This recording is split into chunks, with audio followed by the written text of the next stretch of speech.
Hello everyone, my name is Sonam Sandhu and in this video I am going to focus on the sentence structure for academic writing task 1. Many of you always ask for writing task 1 videos and that's why I'm here today. In the previous month, I have already shot one more video and that was related to process and flowchart. I've already published the video. The video is already available on the channel. And if you would like to watch that video, I'll also share the link above. Okay, so you may go and check that video out. That video is related to flow and process chart. Basically किस तरीके के sentences आप flow and process chart में use कर सकते हो, कौन सी vocabulary आप फ्लो एंड प्रोसेस चार्ट में यूज कर सकते हो। बिकॉज अगर आपको फ्लो चार्ट समझ आ गया तो आप प्रोसेस चार्ट इजीली कर सकते हो। सिमिलरली एक डायग्राम का स्ट्रक्चर अच्छी तरह समझ लो, कोई भी डायग्राम मैप कुछ भी आता है तो आप इजीली उसे कर पाओगे। So in this video we are going to focus not only on the sentence structures for any diagram and map, but also we are going to focus on the vocabulary related to diagrams and map. So now without wasting further time, we are going to move further. Let's get started. Now, basically in writing task 1, academic, report writing में we have various question types: bar chart, line graph, pie chart, tabular chart, flow chart, process chart and diagram. And you can watch video related to any of these in my writing task 1 playlist. I'll share the link of the writing task 1 playlist in the description as well as above. Okay, now here we have a diagram, and if you look at the diagram you'll get to know that they are talking about a place known as Stockford. So Stockford 1930 में कैसा था and Stockford वही same place 2010 में कैसी थी। सबसे जरूरी चीज होती है जब भी आपके पास डायग्राम आए, आप सबसे पहले इसका टाइम स्केल चेक कर लो। ठीक है, so if you look at the time scale आपको क्लियरली पता चल गया होगा कि यहाँ पे 1930 की बात हुई है एंड 2010 की बात हुई है। ये दोनों के दोनों ही पास्ट के हैं। ठीक है, so we are going to use past tense only. अब इस चीज का जरूर ध्यान देना कि पास्ट टेंस यूज करना है, तो you can simply use past simple tense, that is subject plus verb की सेकेंड फॉर्म प्लस ऑब्जेक्ट। कोई भी सब्जेक्ट हो बस सिंपल वर्ब के सेकेंड फॉर्म ऐड कर। ठीक है, इसके अलावा you can also use past perfect, had plus verb की थर्ड फॉर्म। बाकी सेम है, subject plus had plus verb की थर्ड फॉर्म प्लस ऑब्जेक्ट। अभी जब मैं आपको चीजें एक्सप्लेन करूंगी तो आपको और क्लैरिटी मिलेगी कि कैसे करना है। और कुछ सेंटेंसेस मैं इस वीडियो में ऐसे बताने वाली हूँ, वो सेम सेंटेंसेस आप किसी भी मैप और डायग्राम में यूज कर सकते हो। तो वीडियो को एंड तक जरूर देखना। अगर आपका एग्जाम है और आपको राइटिंग टास्क 1 में बहुत ज्यादा प्रॉब्लम आ रही है या फिर कुछ एक पर्टिकुलर थिंग समझ नहीं आ रही है, तो watch this video until that. Now इसमें हम टोटल 4 पैराग्राफ्स बनाते हैं। खाली फ्लो एंड प्रोसेस चार्ट में we have 3 paragraphs. We do not write summary in flow and process chart, however in all the other 5 charts. ठीक है, bar chart, line graph, pie chart, tabular chart and diagram, in these 5 we always write summary. So here we have 4 paragraph structure. Okay. However, in flow and process chart, we have only 3 paragraph structure. Here we do not write summary. We skip summary in flow and process chart. So 3 paragraph structure. Okay. Now, clearly उन्होंने बोला कि the maps below show the village of Stockford. So इतना पता चल गया कि एक village की बात कर रहे हैं और उस विलेज का नाम है स्टॉकफोर्ड।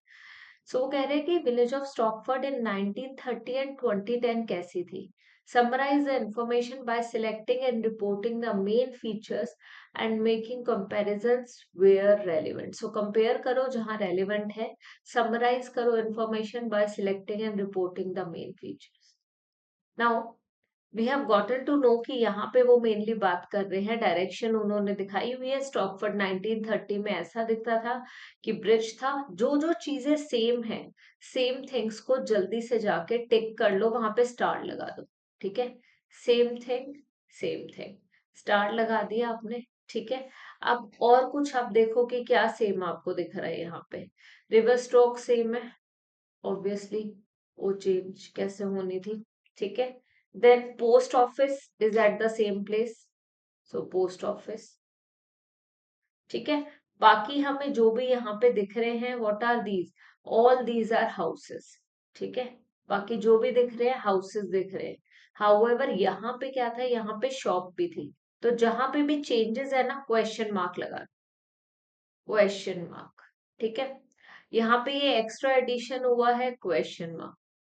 यहाँ पे भी प्राइमरी स्कूल था, यहाँ पे भी प्राइमरी स्कूल है, बट एरिया एक्सपैंड हो गया, तो स्टार लगा दो, बट स्टार लगा के प्लस प्लस प्लस, आप समझ जाओगे the area has been expanded और एक्सटेंडेड, ठीक है। नाउ सिमिलरली गार्डन्स वाले एरिया में क्या हुआ है, gardens have been converted into a group of housing और अ हाउसिंग सेक्टर, ठीक है। आप देख सकते हो कि गार्डन्स था और farmland, so both the gardens and farmland have been converted into or have been replaced by a group of houses, ठीक है। अब गार्डन जो था वो भी हट गया है, ठीक है। The garden area has been removed in the year 2010, तो यहाँ पे क्या आ गया, रिटायरमेंट होम। सो हमें बेसिक थिंग्स एक बार देख के आइडिया लगा लेना, और हमेशा एक चीज का ध्यान देना, whenever you are explaining map, either talk about north south east west और top bottom. It's better if you mention north south east and west, okay, north south east and west. Now let us look at this, हमेशा जब भी आपने introduction लिखनी है तो intro का बस एक ध्यान रखना, the diagrams illustrate the development that took place over a period of 80 years from 1913 village Stockford. So उन्होंने क्लियरली बोला कि डायग्राम क्या बता रहा है, देखो यहाँ पे हमने पैराफ्रेज कर लिया, ठीक है। The maps below show the diagrams illustrate, ठीक है, द चेंजेस, अब 1930 से उन्होंने बता दिया, illustrate the changes or illustrate the development that took place over a period of 80 years from 1930 in the village of Stockford। अब आप यहाँ चाहो तो ये भी कर सकते हो, from 1930 to 2010 in the village of Stockford, ठीक है। बट 80 इयर्स हमने पहले लिखा हुआ है, इसीलिए मैंने खाली 1930 लिखा। अब ओवरऑल और समरी दोनों में से एक चीज लिखते हैं हम यहाँ पे, ठीक है। ओवरऑल और समरी दोनों में से एक चीज, तो यहाँ पे मैंने ओवरऑल लिखा है। अब ध्यान देना कुछ चीजों पे, एक्सटेंडेड वोकैबुलरी यूज हो सकती है, at the same place expanded, then increased in size, ठीक है। Overall a glance at the maps reveals that Stockford village in 1930 had fewer houses and an extended farmland. So clearly पता चल रहा है कि स्टॉकफोर्ड विलेज के 1930 में फ्यूअर हाउसेस थे, थोड़े से ही हाउसेस थे, और एक्सटेंडेड फार्मलैंड था, बहुत ही बड़ा एक्सटेंडेड फार्मलैंड था, ठीक है। बट विटनेस्ड, विटनेस्ड मतलब experienced rapid housing development afterwards. So ये मेजर, हमें हमेशा जब भी ओवरऑल या समरी लिखनी है तो हमने देखना है कि मेन थिंग क्या हुई है वहां पे, मेजर चेंज क्या हुआ है। मेजर या माइनर चेंज हम एक्सप्लेन करते हैं हमेशा ओवरऑल या समरी में। ओवरऑल हमेशा आता है इंट्रो के बाद वाला paragraph, as in paragraph number 2, ठीक है। एंड अगर हमने यही समरी लिखनी है तो that will be the last paragraph P4। होती दोनों चीजें बिल्कुल सेम है, overall and summary both are totally the same, the difference is only with the positioning, okay, so take care of this। now extended की जगह पे we can use expanded, we can use increased in size, we can also use got bigger in size,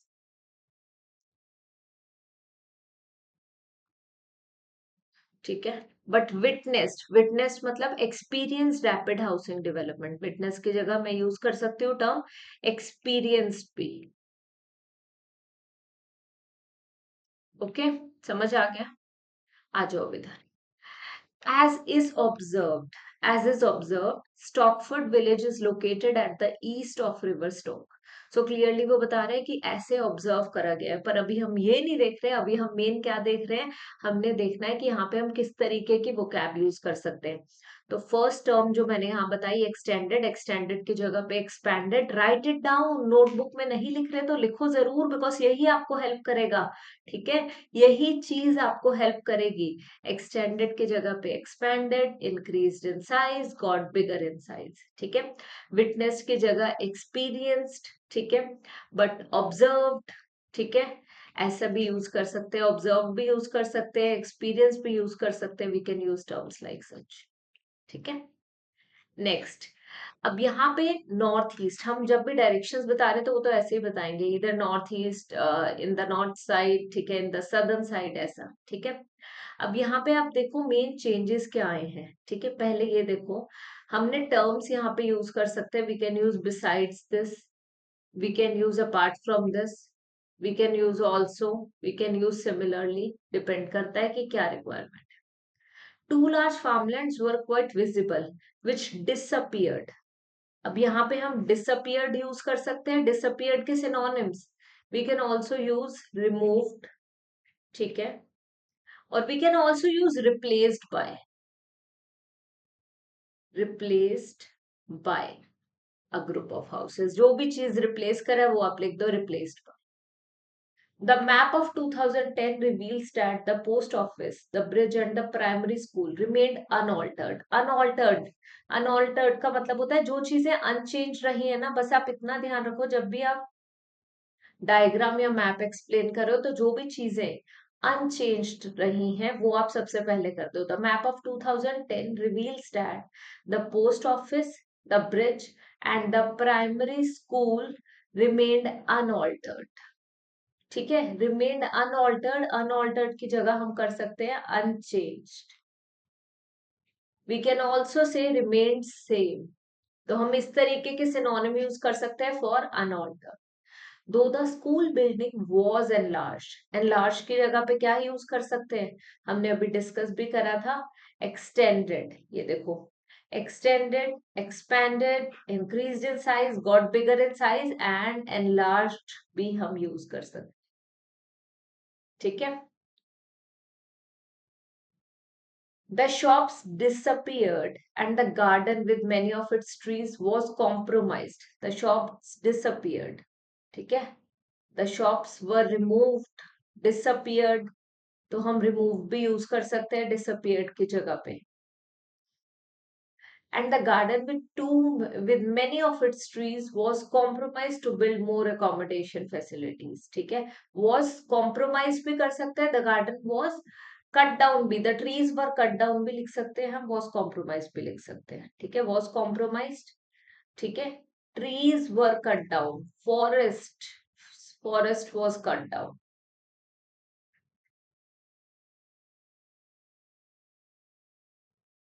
Okay, the shops removed and the garden with many of its trees was compromised, or trees were cut down to build more accommodation. Forest was cut down to build more accommodation facilities. Can you see कितने सारे synonyms हैं हमारे पास, कितनी vocabulary हो गई है कि कोई भी डायग्राम या मैप आएगा वर्ड्स यही यूज होते हैं, बस आपने ये सेम वर्ड्स यही vocabulary यूज करनी है एंड आप खुद देखोगे कि कितना अच्छा हो जाएगा। कोई चीज हमारी छोटी हो गई है तो उसके लिए we can use the term contracted. ठीक है, गॉट स्मॉलर इन साइज, क्योंकि पास्ट में है, got smaller in size, contracted, got smaller in size. ठीक है, so we can use terms like such. Then the large house was converted into, अब यहाँ पे आएगा converted into, the large house was converted into, ठीक है, into a retirement home with some extension to its structure, converted into, changed into। ठीक है, और replaced by भी कर सकते हैं, changed into, converted into, transformed into. तो हम थ्री वर्ड्स यूज कर सकते हैं कन्वर्टेड की जगह यहाँ पे, चेंज्ड, कन्वर्टेड and transformed. ठीक है, so we can use this. Now, with some extension, with some enlargement, with some extension, we can use this. On top of that, the number of houses increased remarkably. The number of houses, number increase हुआ houses का remarkably. And these houses were built on the previously existing farmlands and garden. अब हुआ क्या है, increase remarkably. अब remarkably की जगह हम use कर सकते हैं term, ध्यान से सुनना, significantly and considerably. Significantly, and we can also use considerably. It's all about writing task one में अगर वोकेबलरी आती है, सेंटेंस स्ट्रक्चर आता है, तो कोई भी प्रॉब्लम नहीं आएगी. Already bar, line, tabular and pie chart के लिए वोकेबलरी 10 सेंटेंसेस वाली वोकेबलरी, 10 सेंटेंसेस वाले सॉरी सेंटेंस स्ट्रक्चर मैं आप लोगों के साथ बहुत टाइम पहले शेयर कर चुकी हूँ ऑलरेडी. सो उसकी वीडियो का लिंक मैं यहाँ पे शेयर कर दूंगी, वो आप जरूर जाके देखना. अगर आपको बार, लाइन, पाई या टेबुलर में प्रॉब्लम है, you simply go and check out that video and आप किसी भी bar, pie, line and tabular chart को एक्सप्लेन कर पाओगे. And with the help of the sentences आप यही सेम सेंटेंसेस कॉपी पेस्ट करके यूज कर सकते हो. ठीक है. So the large house was changed into a retirement home with some extension to its structure. On top of that, the number of houses increased significantly. जो number of houses है वो क्या हुआ, increase हुआ significantly या remarkably. ठीक है, so वो हमने लिख दिया. And these houses were built on the previously existing farmlands and garden. So हो क्या रहा है, अगर आपको vocabulary पता है, ठीक है, आप easily कर पाओगे. vocabulary पता है, सब्जेक्ट प्लस वर्ब की सेकंड फॉर्म प्लस ऑब्जेक्ट या फिर सब्जेक्ट प्लस हैड, ये आपने यूज करना है एंड आप इजीली कर पाओगे कोई भी डायग्राम और मैप. बस इतना ध्यान देना, इंट्रोडक्शन में आपने पैराफ्रेज कर देना है क्वेश्चन को, जैसे कि मैंने करा है. किसी भी इंट्रोडक्शन को लिख सकते हो. द मैप्स की जगह the given diagrams, illustrate, show की जगह पे इलस्ट्रेट, द विलेज ऑफ स्टॉकफोर्ड, ठीक है, illustrate the changes, the illustrate the developmental changes that took place over the span of 80 years from 1930 in the village of Stockford. So बस paraphrase करना है और कुछ नहीं करना. ओवरऑल में मेन थिंग बतानी, और main thing if I look at the question तो क्या थी कि मेजर हाउसिंग डेवलपमेंट हुई है, तो वही मेन थिंग बस मैंने यहाँ पे लिख दी. Overall a glance at the maps reveals that Stockford village in 1930 had fewer houses and an extended farmland, but witnessed, experienced, observed rapid housing development. Rapid मतलब बहुत ही फास्ट हाउसिंग डेवलपमेंट दिखी उसके बाद. ठीक है, अब यहाँ पे हमने क्या करना है, if you look here as is observed, Stockford village is located at the east of river Stoke. अब मैं यहाँ पे देखो, इसका एक बेस्ट मेथड होता है, ठीक है, कि मैं पहले 1930 two paragraphs I am going to make. So body paragraph one में मैं 1930 वाला ईयर एक्सप्लेन कर दूंगी अगर 2 इयर्स है तो, एंड बॉडी पैराग्राफ टू में मैं 2010 कर दूंगी. इन बिटवीन में थोड़ा थोड़ा कंपैरिजन करती रहूंगी. जैसे आपके पास कोई भी डायग्राम आ जाए, लार्ज हाउस की जगह पे आप यूज करो कोई और टर्म जो वहां पे चेंज हो रहा है. ठीक है, for example the school building was converted into a retirement home with some extension to its structure. School building retirement home में कन्वर्ट हो गई थी with some extension to its structure. ठीक है, और with some minor alterations to its structure, कि थोड़े बहुत चेंजेस आए. ठीक है, अब यहाँ पे the number of houses increased significantly and these houses were built on the previously existing farmlands and gardens. So 1930 में there were a lot of farmlands, ठीक है, and garden. However in 2010 हुआ क्या था कि these houses were built on, ठीक है, the garden and the farmlands were replaced by the group of houses. यहाँ पे आप इजीली पैसिव वॉइस इनकॉर्पोरेट कर सकते हो, उससे आपको काफी हेल्प मिलेगी. पैसिव वॉइस क्या होता है, एक बार बेसिक आइडिया बस आपको दे रही हूँ. फॉर एग्जाम्पल फर्स्ट सेंटेंस देखो,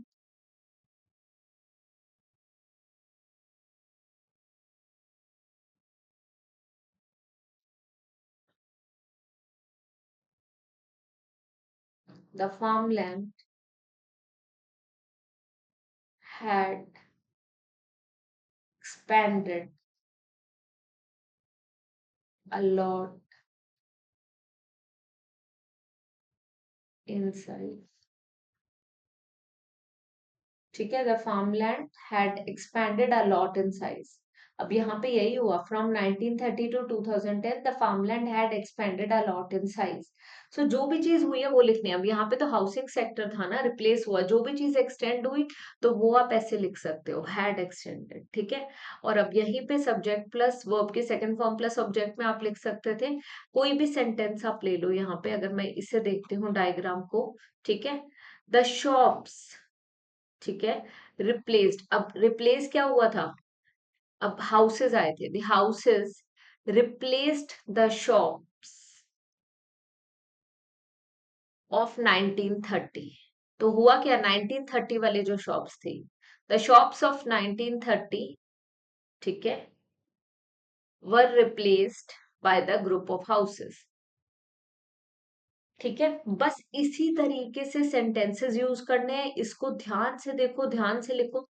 आप इस तरीके का ये सेंटेंस कॉपी कर सकते हो. Few houses on both sides of the road, two shops and a post office on this were present in this village. अब ये एक सेंटेंस है जो आप इजीली कॉपी पेस्ट कर सकते हो. देखो, इस सेंटेंस को आप इजीली कॉपी पेस्ट कर सकते हो. अब मैं आपको कॉपी पेस्ट वाले सेंटेंसेस बता रही हूँ. ये देखो, simply look at this.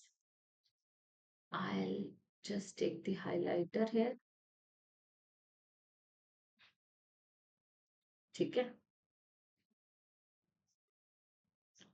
So highlight करके मैं आपको बता रही हूँ. जो जो चीजें प्रेजेंट है फर्स्ट वाले ईयर में ये मेंशन कर दो. A few houses on both sides of the road, two shops and a post office on the west side of the road were present in the village in 1930. So ये सारी चीजें present थी और जो चीजें replace हो गई वो हम लिख देंगे. अब वीडियो को बहुत ज्यादा लेंदी ना करते हुए मैं बस आपको एक ही चीज एक्सप्लेन करूंगी यहाँ पे कि मैप्स एंड डायग्राम्स बिल्कुल भी डिफिकल्ट नहीं है. सिंपली जो मैंने वोकैबुलरी इस वीडियो में बिगिनिंग में बताई है वो पूरी की पूरी वोकैबुलरी नोट डाउन करो. उस वोकैबुलरी को इनकॉर्पोरेट करो when ever you get a map and a diagram. Apart from that sentence structures इसी तरीके से यूज करो जैसे मैंने बताया. सिंपली कॉपी कर लो. इस तरीके से ही बिगिनिंग करो इसकी. एज इज ऑब्जर्व्ड, बस ऐसे ही बिगिनिंग कर लो. ठीक है, as is observed Stockford village is located at this. ठीक है, बस आपने एक्सप्लेन कर दी direction. Parallel to this river main road was connected. पहले एक्सप्लेन ही कर दो बस. जो भी मैप है ना उस मैप में क्या है, 1930 में क्या है वो एक्सप्लेन करो बॉडी पैराग्राफ 1 में, एंड 2010 में क्या है बॉडी पैराग्राफ 2 में. सो बहुत ध्यान से इस चीज को करो. वोकैबुलरी यूज करो, सेंटेंसेस यूज करो. And if you still face any problem in diagram and maps, do let me know in the comment section. I'll shoot a video related to what you want from me. Thank you so much for joining me today. और अगर video अच्छी लगी हो तो हर एक writing task 1 वाले learner के साथ शेयर करना. That's what I want. और कुछ नहीं चाहिए, आप लोगों का रिजल्ट आना चाहिए बस. यही मैटर करता है सबसे ज्यादा. Thank you so much and see you again in the next video.